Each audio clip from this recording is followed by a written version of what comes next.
What's up, guys? Welcome back to the channel. Hope you guys have been well. It's been a minute since I've made a video. I enjoyed a little bit of a break from YouTube from these October of 22 till June of 25. I uploaded a video almost every single week for almost 3 years. And then this last summer was brutal. I work outside, so by the time I get home, I don't want to be outside anymore. So I stopped making videos, let the summer pass. It's finally cooling down. It's out of the hundreds. It's well into the low 90s now, so much more doable. So as you can see on the truck, there's a lot of things that have been done to it since you've last seen it. If you don't follow me on Instagram, which you should, if you don't follow me there and only go on the videos, there's a lot of things been done to this truck since the last time it was on a video. So we're going to get to a few things I've done to it so far and show you all the stuff we have already to put on the truck coming up here soon. So the first things you might notice on the truck are we have new ditch lights and new spotlights from NOVsight. These are their new Halo series, and they're pretty sick. We've got the 6-inch pods here, and then there's a 4-inch pod up here. There you go. And the cool things about this is they do a white LED around the outside, and I'll show you that here in a second. And they also do a red if you wanted.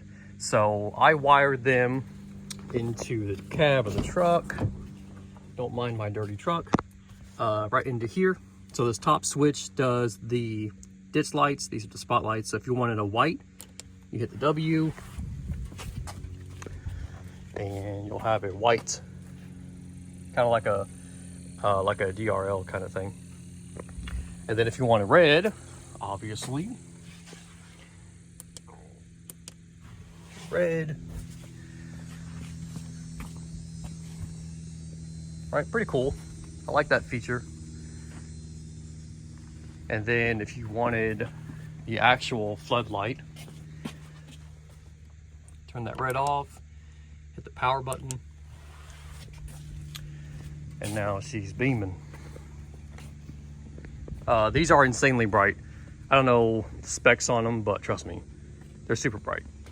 But those are that. And then same thing for the, you can also run, I forgot, you can also run the red outside and turn the spotlight on. So I think, yeah, it's kind of hard to see in camera, but the red is on. You can see it in person better. But yeah, so these are pretty cool. I can't wait to test them out more. I just routed this, if you guys are wondering, I routed this through the grommet where the air conditioner drain is down here, and routed up into here, and just double-sided taped it right there. So pretty easy install. Now, there's a few things about these already that I didn't like. Well, that's not true. There's one thing about it I don't like on these lights, and it's not just these lights, it's a lot of lights. And that is, there's no way to wire these to a switch panel, right? So I got a switch panel in the truck already for lights. Well, if you use the switch panel, it's either on, the power's either on or off. You can't do different modes. Well, I guess you could if you splice the wires and really want it to work at it. But as far as plug and play, you can't do that. So I wish these, as much as I like the features it has, I wish these just came on or off, because that way I can wire them into my panel. I don't have extra wires running into the truck, and it just helps clean everything up. So like I said, I do like that these have all these features because they're really cool, but at the end of the day, I just want them on or I want them off. That's it. So that's the only downside. If you already have a panel in the truck, you're probably not going to be able to use it. You're going to have to run their switch into the truck like I did. They do come with amber covers too, so if you want amber lights, just take these off, pop on some amber covers, and you're good. So that is an option too. But overall, I'm really happy with these. I think they're a great buy. I will leave a link down to these lights if you want some in the description. You guys can check them out, and there'll even be a discount code down there as well. Oh, if you're wondering how I attach these, I just drilled a hole through this bar, went to Home Depot, got some hardware. Hardware is a little bit too long, but whatever.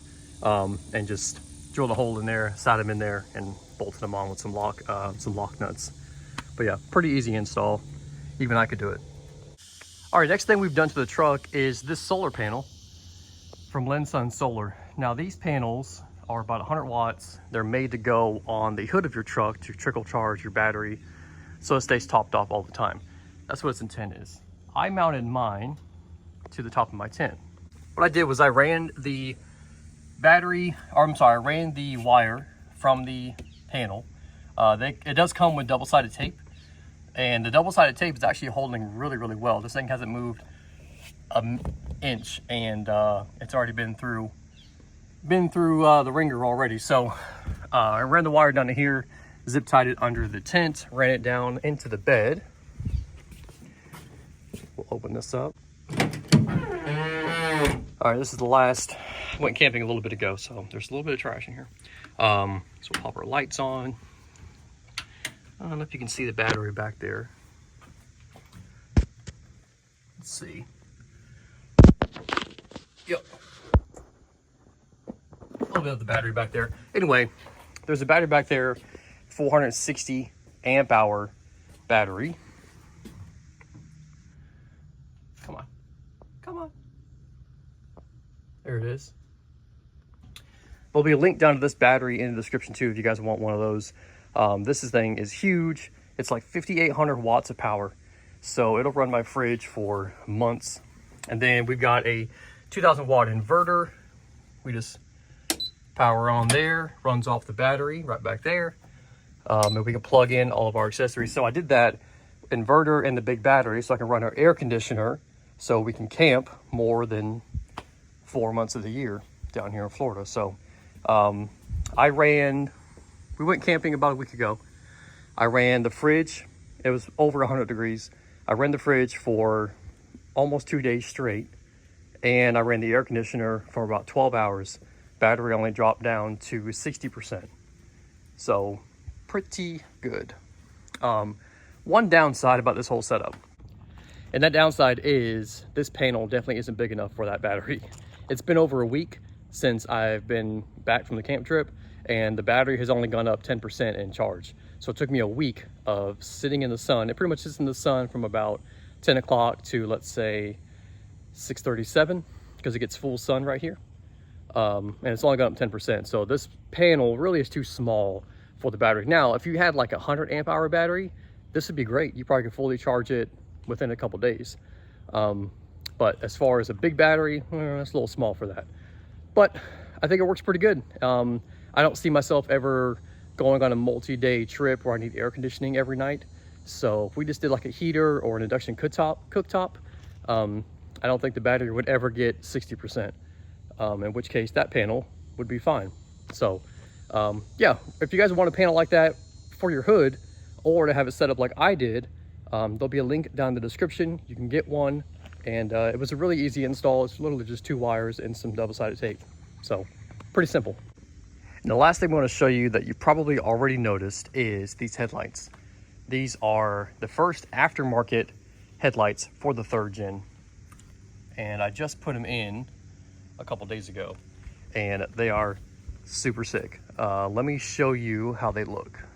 So I just went in the truck, turned on the accessory, and put the headlights on.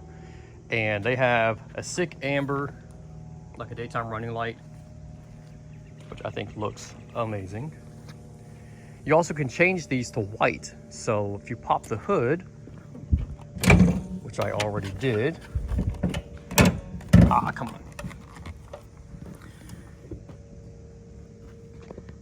All right, I still gotta get new struts for this hood, so let's see if I can do this before the hood falls. But there's a little switch on the back of the headlight. Come on, where is it? Where is it? There it is. And you can hit that switch, and now you've got white. So if you wanted one of each, you could do that. Or if you wanted them both white, obviously. There we go. You can have white, which I think also looks pretty sick. So, and then if you want the actual headlights on, flip those on. They work just like normal headlights.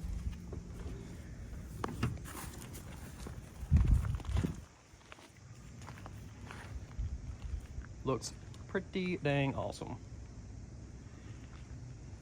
And again, if you wanted the ambers up top, you could do that as well. But yeah, looks pretty sick. And when you have the high beams on, all 3 bulbs come on. They even do a little light up sequence when you hit the unlock button. Pretty sick. Now those are going to be from a company called Anzo. They are prototypes right here, so they are not on the market yet. They're not even in production yet. Me and a couple guys got these to run and test and to install and see how we like them and see how everything works. But so far, it's only been 2 days, but so far, everything works great. Install was fairly easy once you know how to take the headlight out. It's a pretty straightforward job. But yeah, looking forward to these coming to market because there are no other options that I know of for the 3rd gens. And these are pretty sick. So yeah, if you guys want some of these, make sure you head over to their Instagram, follow their Instagram when they're available. They'll be on there. And of course, I will tell you when they're available and in production. All right, our last update, the one you guys have probably been thinking about is our M205 swap. Let me show you what we got. So right here, we've got our gears for the M205. These are 369s from All Dogs. And then our 2 CVs are right there. And as of always, don't look in my garage, our M205 is right there. So what are we waiting on? We're waiting on the locker. I went with TRE 4x4. They make an e-locker for the M205. If you use their discount, which is Get Locked, you pretty much can pick up a locker for the M205 shipped to your house for right under $700, which is half the price of anywhere else you're gonna find. So that's the route we went. Unfortunately, it does take about a month to ship because they're out of stock here in the US. It's coming from Canada. So we got to get those in. But once we get that in, locker's ready to go in the diff and the diff's ready to go in the truck. So that'll be nice. I think we're going to do it ourselves. So I'm going to bring you along for that journey too. I think we're going to re-gear and do the locker here at the house. So that'll be interesting. That's about all the updates. Actually, that's not true. I'm sorry. I missed one and it's kind of a big one. Let me show you. Come on. We've got a